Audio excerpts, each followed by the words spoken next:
Perkenalkan, nama saya Ono Kevanti Tampemawa dari kelas 4 MB3.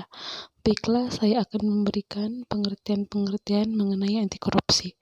Yang pertama bagian A, yaitu faktor internal adalah faktor dari dalam sendiri.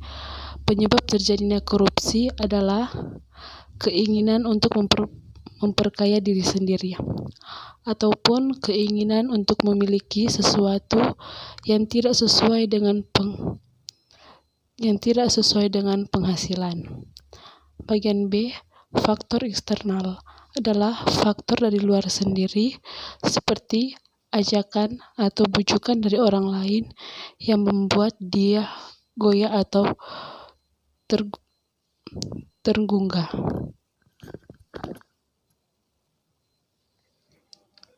Faktor internal adalah penyebab korupsi yang datang dari diri pribadi, meliputi aspek perilaku individu, di mana dalam diri individu tersebut memang sudah tertanam sifat-sifat tersebut. Dia akan mencari celah agar melakukan tindakan korupsi. Sifat rakus, moral yang kurang kuat, gaya hidup konsumtif, aspek sosial, keluarga, yakni penyebab korupsi karena dorongan perilaku keluarga. Ini terjadi pada kaum behavioris yang menyatakan kalau lingkungan keluarga yang secara kuat justru memberikan dorongan untuk korupsi. Dengan itu, mengalahkan sifat baik seseorang yang ada dalam dirinya.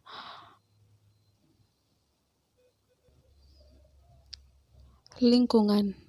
Alih-alih melarang dan memberikan dukungan, lingkungan justru malah mendorong orang untuk melakukan korupsi.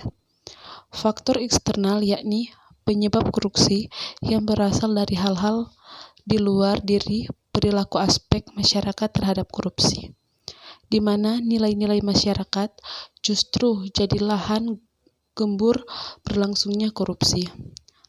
Apa saja?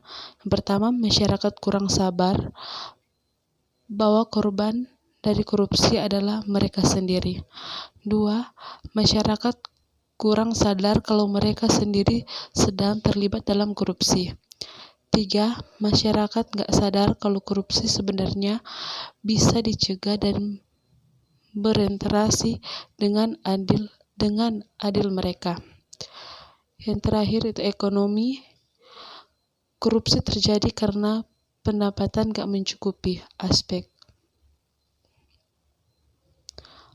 politis. Kepentingan politik untuk meraih dan mempertahankan kekuasaan. Aspek organisasi.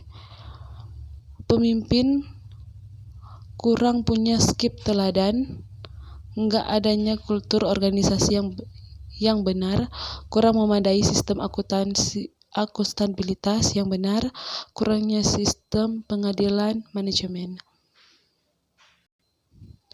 Bagian kedua, akhiran impunitas. Mereformasi administrasi publik dan manajemen keuangan. Mengenal jenis korupsi.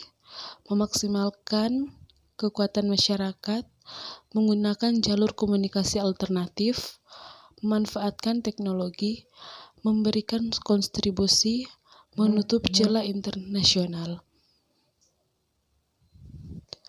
Bagian B, terdapat beberapa indikator kebiasaan atau perilaku di masyarakat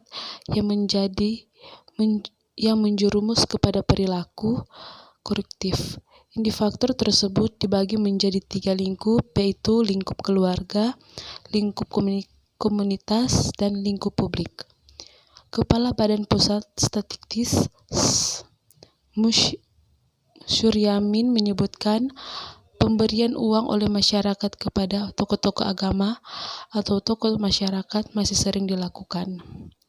Bahkan hanya 36,32% masyarakat yang menilai pemberian uang atau barang kepada tokoh-tokoh tersebut ketika satu keluarga melaksanakan kejahatan adalah hal tidak wajar. Sedangkan sisanya menganggap pemberian tersebut wajar, sedikit menurun dari tahun sebelumnya 2014 yaitu 37,36% yang menganggap tidak wajar, ujar Suryawin. Pemberian uang atau barang juga kerap diberikan jelang hari raya keagamaan. Tak hanya pada tokoh-tokoh agama, pemberian juga diberikan kepada pejabat setempat. Sebanyak 60,37% masyarakat menilai pemberian uang atau barang kepada mereka ketika satu keluarga melaksanakan hajatan ada hal yang tidak wajar.